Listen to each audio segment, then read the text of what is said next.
નમસ્કાર, આપ જોઈ રહ્યા છો અરવલ્લી સમાચાર અને મોર્નિંગ બુલેટિન સાથે હું છું માસૂમ। સમાચારોની શરૂઆત કરીએ હેડલાઇન્સથી।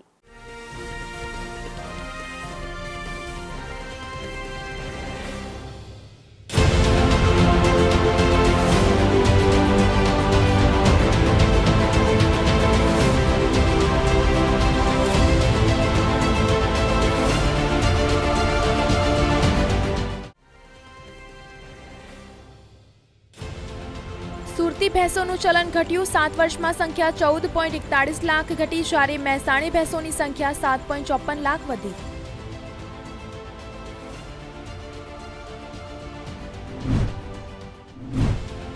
હવામાન વિભાગની આગાહી, 3 દિવસમાં તીવ્ર પવન સાથે વરસાદ પડશે। વાદળિયા વાતાવરણ વચ્ચે 41 ડિગ્રી ગરમી।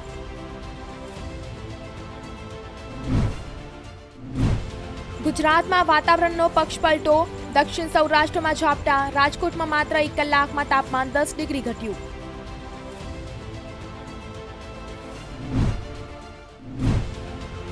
રાજકોટમાં 2 વર્ષ બાદ થશે લોકમેળો, તૈયારી શરૂ કરાઈ।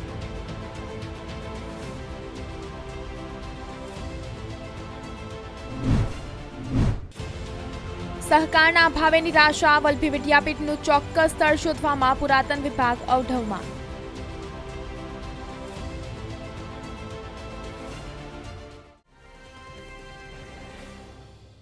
મહત્વના સમાચાર મળી રહ્યા છે અરવલ્લીથી। ભિલોડામાં ભાજપ પ્રવેશ કાર્યક્રમમાં ચોરો ફાવ્યા, તો કેવલ જોશિયારાને શુકનમાં મળેલા 21,000 રોકડ ચોરાયા। તો કેવલ જોશિયારાના બને વિના પણ 58,000ની રોકડની ચોરી, તો 50,000ના ફોનની પણ ચોરી થઈ છે। તો પાકીટ ચોરોએ ભાજપ પ્રવેશ કરી રહેલા પરિવારને નિશાન બનાવ્યો। તો ભીડનો લાભ લઈને તસ્કરોએ લાખોની રોકડ ચોરી ગયા। તો પાકીટ ચોરોએ 25 જેટલા લોકોને શિકાર બનાવ્યા। તો ભિલોડા પોલીસ મથકે પોલીસ ફરિયાદ નોંધાઈ છે। તો આરજી બારોટ કેમ્પસ ભિલોડામાં હતો કાર્યક્રમ। તો ભિલોડામાં ભાજપ પ્રવેશ કાર્યક્રમમાં ચોરો ફાવ્યા। કેવલ જોશિયારાને શુકનમાં મળેલા 21,000 રોકડ ચોરાયા। તો કેવલ જોશિયારાના બને વિના પણ 58,000ની રોકડની ચોરી, તો 50,000ના ફોનની પણ ચોરી થઈ। પાકીટ ચોરોએ ભાજપ પ્રવેશ કરી રહેલા પરિવારને નિશાન બનાવ્યો। તો ભીડનો લાભ લઈને તસ્કરોએ લાખોની રોકડ ચોરી ગયા। તો પાકીટ ચોરોએ 25 જેટલા લોકોને શિકાર બનાવ્યા છે। તો ભિલોડા પોલીસ મથકે પોલીસ ફરિયાદ નોંધાઈ। તો આરજી બારોટ કેમ્પસ ભિલોડામાં હતો કાર્યક્રમ। ચાઇનીઝ કેટલીક ચીજો પર ડોનાલ્ડ ટ્રમ્પે અગાઉ ટેરિફ લાદી હતી। એમાં ઘટાડો કરવાની અમેરિકન પ્રેસિડેન્ટ બાઇડનને જાહેરાત કરતા ચાઇનીઝ યુઆન સુધરતા ડોલર ખગડ્યો હતો, જેને કારણે સોનામાં ખરીદીનું આકર્ષણ વધતા ભાવ સુધર્યા હતા। મુંબઈ જ્વેલરી માર્કેટમાં સોનું પ્રતિ 10 ગ્રામ 290 રૂપિયા અને ચાંદી પ્રતિ કિલો 202 રૂપિયા વધી હતી। અમેરિકન પ્રેસિડેન્ટ બાઇડને કેટલીક ચાઇનીઝ ચીજોની ટેરિફ ઘટાડવાનો નિર્દેશ કરતા યુઆન સામે ડોલર ઘટ્યો હતો।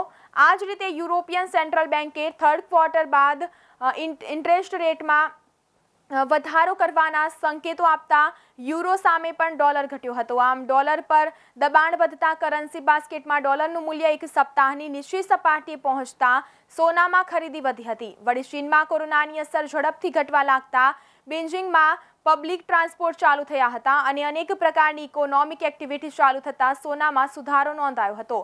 સોનું સુધરતા ચાંદી, પ્લેટિનમ અને પેલેડિયમ પણ સુધર્યા હતા। દેશમાંથી ઘઉંની એપ્રિલમાં સારી માત્રામાં નિકાસ થઈ હોવાનું જાણવા મળી રહ્યું છે। અન્ય દેશોની ખાદ્ય કટોકટી દૂર કરવામાં મદદ કરવા માટે ફેબ્રુઆરીના અંતમાં રશિયા યુક્રેન સંઘર્ષ શરૂ થયા પછી પણ ભારતે માર્ચમાં $17.70 કરોડ અને એપ્રિલમાં નિકાસ વધીને $47.30 કરોડ થઈ હતી। આમ Ukraine, Belarus, turkey, Egypt, Kazakhstan અને કુવૈત સહિત લગભગ 8 દેશોએ ઘઉંની નિકાસ પર પ્રતિબંધો લાદ્યા હતા। ત્યારે પણ ભારતે ઘઉંની નિકાસ કરી હતી। ભારતમાં માર્ચમાં વધુ પડતી ગરમીને કારણે ઘઉંના ઉત્પાદનમાં ઘટાડો થવા છતાં પણ ઘઉંની વિક્રમી નિકાસ કરવાની ચાલુ રાખી હતી, જેને પગલે દેશમાં ઘઉંના ભાવમાં ઝડપી વધારો થયો હતો। દેશમાં ઘઉં અને તેની પ્રોડક્ટના ભાવ છેલ્લા એક વર્ષમાં 14 થી 20% જેવા વધી ગયા હોવાથી સરકારે નિકાસ પર શરતી પ્રતિબંધ લાદી દીધો હતો। ઘઉંની નિકાસ કરતા દેશોમાં ભારત 2020માં 19મા ક્રમે, 2019માં 35મું, 2018માં 2017માં 36મા ક્રમે હતું, જે દર્શાવે છે કે તેનો હિસ્સો નજીવો 0.47% છે, જ્યારે 7 દેશો Russia, US, Canada, France, Ukraine છેલ્લા 5 વર્ષમાં ઘઉંની નિકાસના એકંદર જથ્થામાં ઓસ્ટ્રેલિયા અને આર્જેન્ટિનાનો સૌથી મોટો હિસ્સો છે, એમ સૂત્રોએ જણાવ્યું હતું। વલસાડ જિલ્લાના અને આજુબાજુના વિસ્તારના ખેડૂતોને પ્રાકૃતિક ખેતી તરફ વળવા અને પ્રાકૃતિક ખેતીની ખેત પેદાશ લોકો સુધી સરળતાથી મળી રહે તે માટે શહેરના તિથલ રોડ ખાતે એક સ્ટોલનું આયોજન કરવામાં આવ્યું હતું, જેમાં પ્રાકૃતિક ખેતીની ખેત પેદાશોની ડિસ્પ્લે મૂકીને લોકોને પ્રાકૃતિક ખેતીના શાકભાજી વેચાણ સ્ટોલનું લોકાર્પણ જિલ્લા કલેક્ટરના હસ્તે કરવામાં આવ્યું હતું। આઝાદી કા અમૃત મહોત્સવ અંતર્ગત વડાપ્રધાન નરેન્દ્ર મોદીના માર્ગદર્શન હેઠળ રાજ્ય સરકાર દ્વારા પ્રકૃતિ ખેતીનો વ્યાપ વધારવા તેમજ રાજ્યના તમામ ખેડૂતો પ્રાકૃતિક ખેતી તરફ આકર્ષાય તે માટે કામગીરી કરવામાં આવી રહી છે। સાથે પ્રાકૃતિક ખેતી કરતા ખેડૂતોની ખેત પેદાશ ગ્રાહકો સુધી સરળતાથી પહોંચે તે માટે વિવિધ સ્થળોએ સ્ટોલ ઊભા કરી લોકોને પ્રકૃતિ ખેતીના પેદાશો ખરીદવા માટે અપીલ કરવામાં આવે છે, જે અંતર્ગત વલસાડના તિથલ રોડ પર ડીડીઓ બંગલા સામે પ્રાકૃતિક ખેતી હેઠળ બનાવેલી ખેત પેદાશોના સ્ટોલનું ઉદ્ઘાટન વલસાડ જિલ્લા કલેક્ટરના હસ્તે કરવામાં આવ્યું હતું। બનાસકાંઠાના વાસના ગામ પાસે સંતોષી ઘોડિયાના દિવ્યાંગ ખેડૂતે 45 વીઘા જમીનમાં સક્કરટેટીનું વાવેતર કરી 45 લાખ રૂપિયાની મબલખ કમાણી કરી અન્ય ખેડૂતો માટે પ્રેરણાદાયી સાબિત થયા છે। દિવ્યાંગ ખેડૂત નરેશભાઈએ ખેતીની અંદર આધુનિક ટેકનોલોજીનો ઉપયોગ કરી સારી ખેતી કરવાનો પ્રયત્ન કર્યો હતો। ખેડૂતે ફક્ત રાસાયણિક ખાતર જ નહીં પરંતુ સાથે સાથે જૈવિક ખાતરનો પણ ઉપયોગ કર્યો હતો, જેથી ખેતી ખર્ચમાં બહુ મોટો ઘટાડો થયો હતો। ડીસા તાલુકાના વાસના સંતોષી ઘોડિયામાં રહેતા નરેશભાઈ બાબુભાઈ માળી, જેઓ એક પગે દિવ્યાંગ હોવા છતાં પણ ખેતીમાં સફળતા મેળવી પ્રગતિશીલ ખેડૂત બન્યા છે। નરેશભાઈને આમ તો ખેતીનો વ્યવસાય વારસાગતમાં મળ્યો છે। તેમના પિતા પરંપરાગત ખેતી કરતા હતા, પરંતુ છેલ્લા 7-8 વર્ષથી તેમને ખેતીમાં કંઈક નવું કરવાનો વિચાર આવ્યો હતો, જેથી તેમને માર્કેટની સ્થિતિ જોઈ શરૂઆતમાં મધુ ટેટીનું વાવેતર કર્યું હતું, જેની માંગ બજારમાં સારી હોવાથી તેમને ટેટીમાં સારી સફળતા મળી હતી। એ બાદ તેઓ સરકારી સહાય અને આધુનિક ટેકનોલોજીની મદદથી મધુ ટેટીનું વાવેતર વધારતા ગયા હતા। ગુજરાત વિધાનસભાની ચૂંટણી જેમ જેમ નજીક આવી રહી છે તેમ રાજકીય પક્ષો મતદારોને રીઝવવાના પ્રયાસ કરી રહ્યા છે। 2 દિવસ સુધી ભાજપની ચિંતન શિબિર હતી, જ્યારે મહેસાણામાં કોંગ્રેસની બેઠક મળી હતી। તાજેતરમાં કોંગ્રેસના નેતા રાહુલ ગાંધીએ દાહોદમાં સભાને સંબોધિત કરી હતી। હવે આગામી સમયમાં મધ્ય અને ઉત્તર ગુજરાત સહિત સૌરાષ્ટ્રમાં પણ તેમની સભાઓ યોજાશે। કોંગ્રેસ દ્વારા રાહુલ ગાંધીની સભાઓને સફળ બનાવવા માટે પ્રયાસો તેજ કરી દીધા છે। તે ઉપરાંત આગામી સમયમાં આંદોલનાત્મક કાર્યક્રમની રૂપરેખા પણ તૈયાર કરવાની શરૂઆત કરી દેવામાં આવી છે।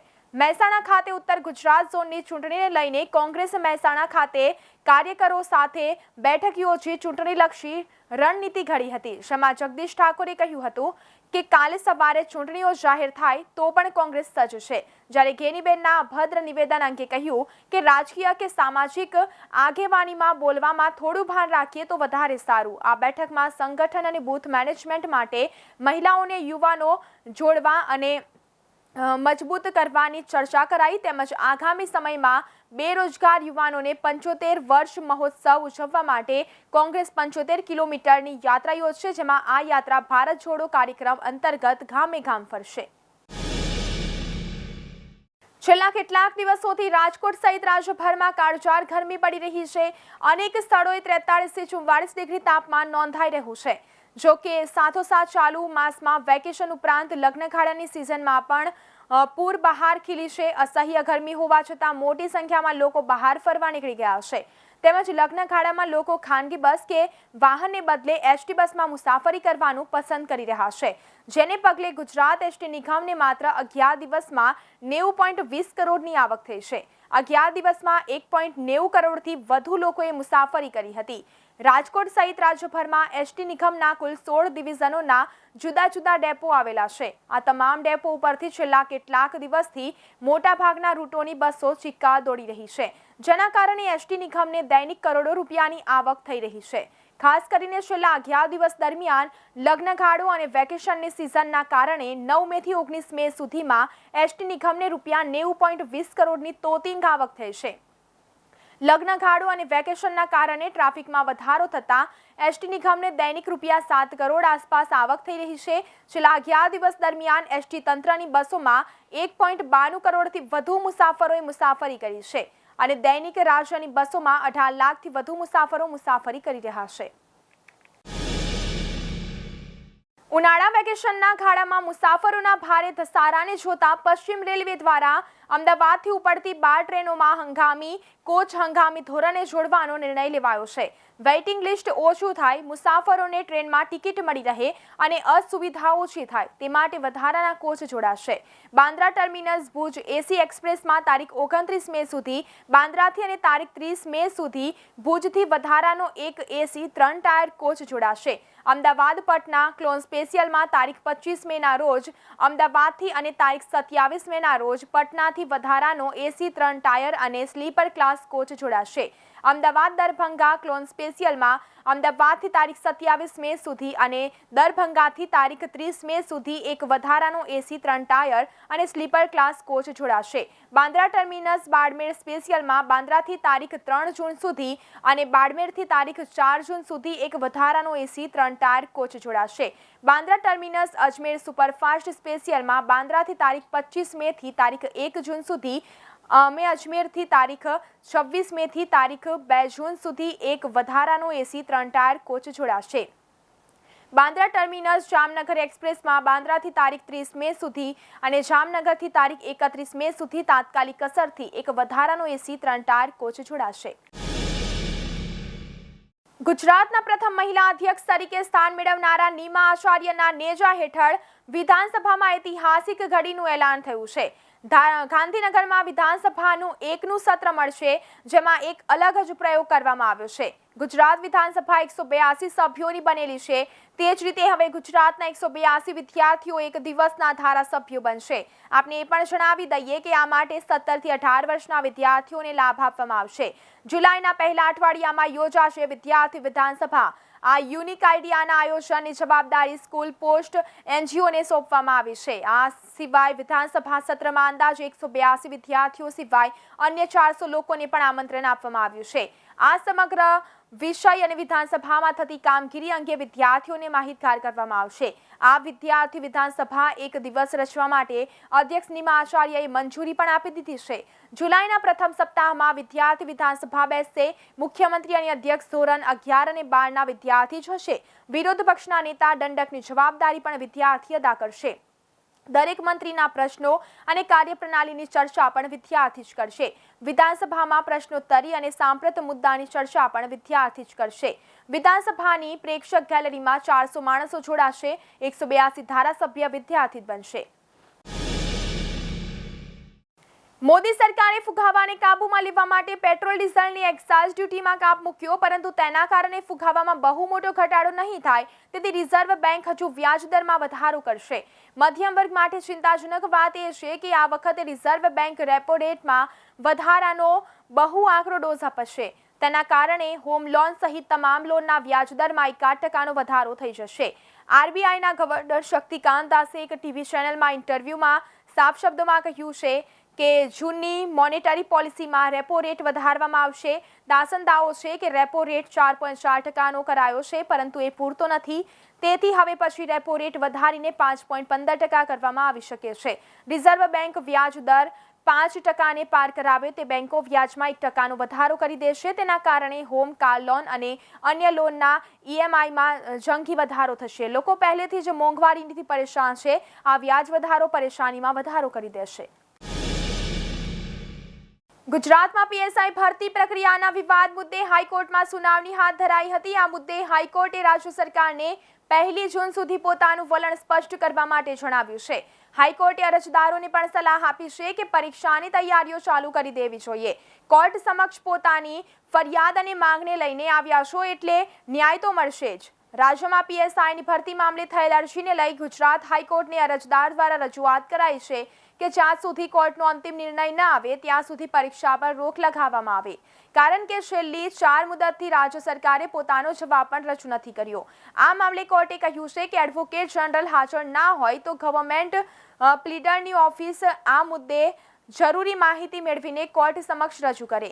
પીએસઆઈની ભરતી માટે પ્રિલિમ પરીક્ષા યોજાયા બાદ જેના પરિણામના મેરિટમાં દરેક કેટેગરીના પાસ થયેલા ઉમેદવારોના 3 ગણા ઉમેદવારો બોલાવવાના નિયમનું પાલન નહીં થયું હોવાની ફરિયાદ સાથે હાઈકોર્ટમાં અરજી કરી છે. કુલ જગ્યાની સામે પર્યાપ્ત માત્રામાં ઉમેદવારોને મેરિટમાં સમાવેશ કરવામાં આવ્યો નથી એવી અરજદારોએ રજૂઆત કરી છે.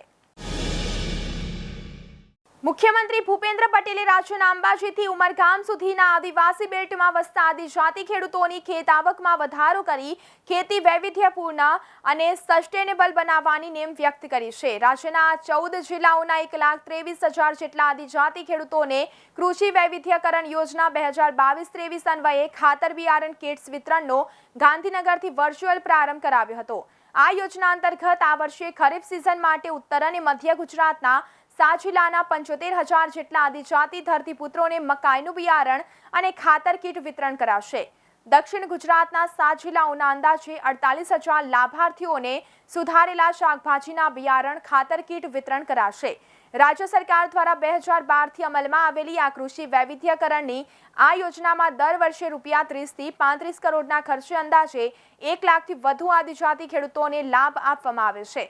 સાબરકાંઠા, બનાસકાંઠા, અરવલ્લી, મહીસાગર, દાહોદ, પંચમહાલ, છોટાઉદેપુર અને નર્મદા, ભરૂચ, સુરત, નવસારી, તાપી, વલસાડ તેમજ ડાંગ એમ 14 આદિજાતિ જિલ્લાના ખેડૂતોને રાજ્યના આદિજાતિ વિસ્તારોમાં 143 આશ્રમ શાળાઓને મકાન બાંધકામ માટે ₹83.96 કરોડનું પ્રોત્સાહક અનુદાન પણ 8 સિંગલ ક્લિક અર્પણ કર્યું હતું. આદિજાતિ વિભાગ હેઠળની રાજ્યભરની 661 જેટલી આશ્રમ શાળાઓમાં અંદાજે 91,000થી વધુ આદિજાતિ બાળકોને રહેવા જમવાની સગવડ સાથે ધોરણ 1 થી 12નું શિક્ષણ વિનામૂલ્યે અપાય છે. તો મોર્નિંગ બુલેટિનમાં અત્યારે બસ આટલું જ. વધુ સમાચાર જોવા માટે જોતા રહો અરવલ્લી સમાચાર, એટલે તમારો વિસ્તાર, તમારી વાત.